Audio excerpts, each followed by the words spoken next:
I distinctly remember being around 9 years old the first time I asked someone to be my friend and they said no. And I just remember feeling this sense of emotion. It was my first time feeling just like confused, genuinely confused as to why someone didn't want to be my friend. I came up to them like how any other kid would come up to someone because, you know, you thought they were cool. You were like, oh, like I want to play with this person. Like, let me go and ask if they want to be my friend so we can just like play and hang out. I was just like, hey, do you want to be my friend? And they were like, no. And I was just like, oh, okay. And they walked away and I was like, that was crazy. After that was the first time I realized like, oh shoot, like I don't know if I want to ever ask anyone to be my friend ever again. Moving forward, friendship just naturally happened. I didn't ask anyone if they wanted to be my friend anymore because I didn't want to be put in a position where someone didn't want to be my friend and I didn't know why. When we really think about it, like it's the same for like adulthood. Like we don't want to be friends with anyone that doesn't want to be our friend. We technically don't even ask people if we want to be friends with them. Like low-key, that's consent. Low-key, like asking someone if they want to be your friend should be like the first thing that we should do when we find someone interesting. I think I'm actually going to bring that back. You know what I mean? Like we all know how to make friends.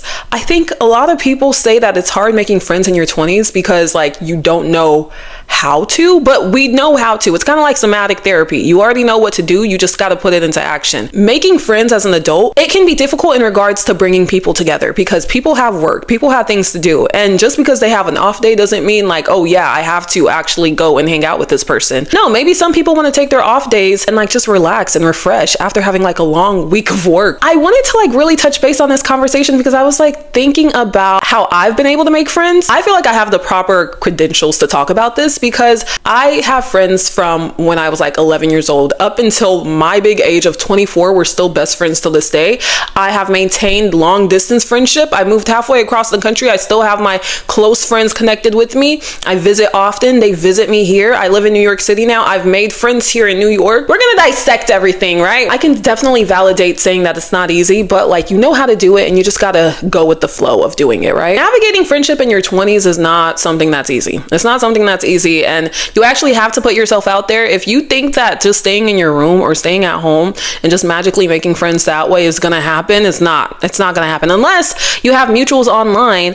I have a lot of my friends are actually my mutuals as well. The friendships that I feel like are lasting a very long time, those are people that I met in real life. You also honestly have to think about making friendship in like a dating way because like, you know how when you go on like Hinge matches you with like some of the most craziest people, or Bumble BFF, Hinge matches you with people that you have nothing in common with. They're just like, you might like this person, check them out. In reality, you probably would never see this person in person. You guys aren't in the same niche. You guys aren't in the same community. You guys don't hang around the same people. You know, it's like things that you have in common is what brings friendships together. They always say like, if you want to do something or if you want to meet people, go out and do those things. You'll meet someone doing the things that you love to do. If you like Pilates, go to a Pilates class. See someone that's over there and you're just like, whoa, like killer bod, like how'd you get that? You know, you start a conversation with them like, oh my gosh, wait, can you send me like what you eat for lunch? Can you send me what your diet is? Do you go to another Pilates studio? Like, what's the name of it? Like, how do you like this one? I'm new here. And then at the end of it, you're just like, wait, can we exchange information? You're super cool. I would love to like grab coffee or grab dinner sometime. Actually do what you said you wanted to do. Actually message that person and grab some coffee. And if they're just like, oh, I can't this weekend, how about next? Do not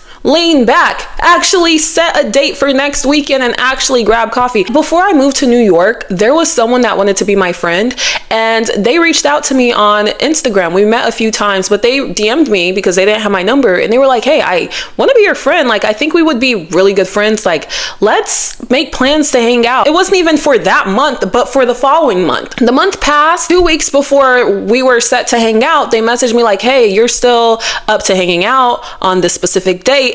And I'm like, oh yeah, definitely. The week of, they're like, hey, just a reminder, like you're still down to like want to grab food and do this picnic and do this activity, right?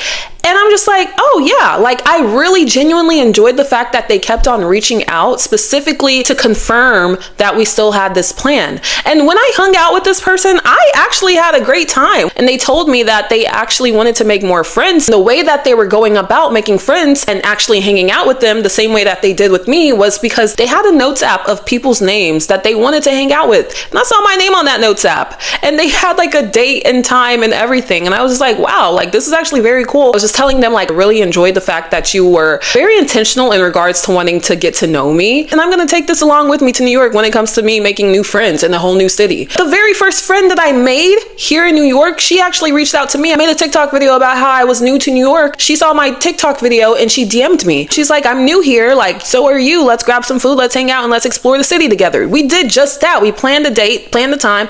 I showed up. We had a great ball. And like, me and this person are still friends to this day. This is actually my number one homegirl in New York. Like, I love her so much. You know, it's just like actually being intentional with the people that you want to hang out with. She didn't follow me. I didn't follow her. I just randomly popped up on her For You page. She said, wow, she has great vibes.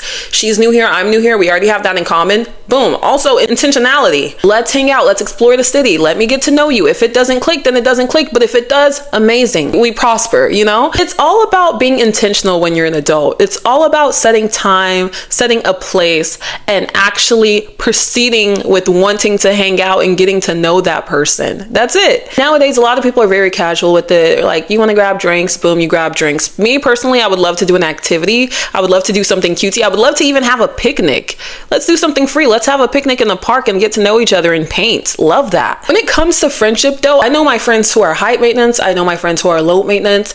And I thought personally, anybody could like not talk to me for a while. And if they were to talk to me, it's just like back to normal, right? But I also knew that I had high maintenance friendships. So I made sure to call specific friends often and check up on them and maintain that friendship because I know that's what friendship means to them. But I also have other low maintenance friends, right? They don't reach out to me. I don't reach out to them. But then when we do call, it's just like, hey, what's up? Let's catch up. Love you so much. You know, it's kind of just like that. I grew up as the only child. So I never really had like an older sister, but now I have two younger siblings. Growing up, I never had any older siblings. I never had like siblings around me. So I was really just by myself most often. I really like made sure to like invest a lot of time in my friendships. I feel like that's also what really shaped the form of friendship that I actually enjoy having. Like, I really love those deep connections. I can't do anything surface level. I realize I really truly can't. I feel like I'm able to make friends easily, but I also am very self-aware. I'm very aware of a lot of things. So it's like if I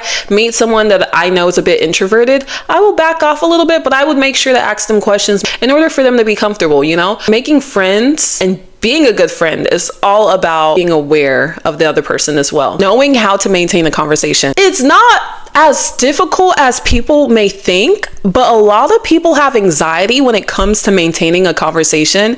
And low-key, I do too. It's kind of like improv. It's like yes and, but you also want to stand your own individuality. So if you have to say no, be like, yeah, no, but I don't agree with that. Low-key, I think that it would seem better as this. What do you think? You don't think so? I could see how you may get that, but no, I feel like it would be better as this. You know, like stand your own ground, maintain your own individuality. Having a conversation isn't too hard. It's really just like yes, listening, and continuing. Add your own 2 cents into it.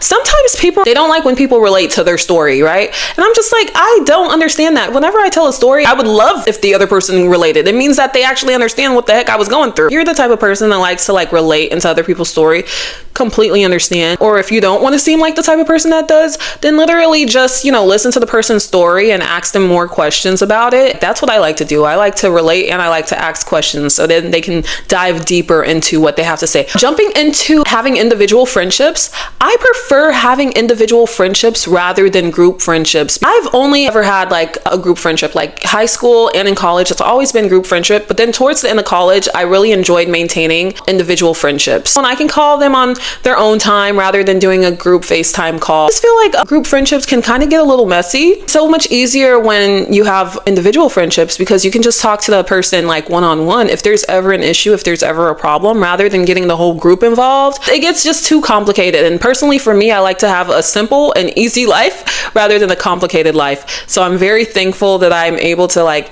maintain the friendships that I do have. I feel like a lot of reasons why group friendships end in a certain way is because there's not enough communicating. Ever since moving to New York, I've realized a lot of people are friends with people just because of the way that they look. It's very cliquish, right? And the older you get, it's kind of just like, why are we doing this? It's kind of giving high school, right? I've never met any high school adults, but I have now. Try to broaden your horizon. You never know what kind of friends you'll meet. I have multiple interests. A lot of the people that I've met probably don't even know about these certain interests. So it's kind of like I have friends in like each type of interest and each type of niche, and it's very interesting to have. And also, I'm not the type of person that mixes friend groups, but I will never not be friends with anyone that isn't cool enough to do so, right? Like, I know that I can definitely mix friend groups, but I just prefer to just like, again, have my own individual friendships, my own niches. But if I were to throw a big birthday party and everyone were to pop out, everyone would be cool with each other, you know? Don't think about how scary it is to make friends in your 20s. It can be very, very simple, especially if you want it so badly, you'll do it. I love the conversation about friendship because I feel like I've learned a lot about them, and I'm going to be making more videos about them because friendship can be so in depth and it can be very scary in some ways. You learn a lot from your friends. The reason why I know how to act in certain friendships is because of my very first friendships. You know what I mean? A lot of the things I learned are from my girls. So, all right, I'll talk to you guys later. Bye.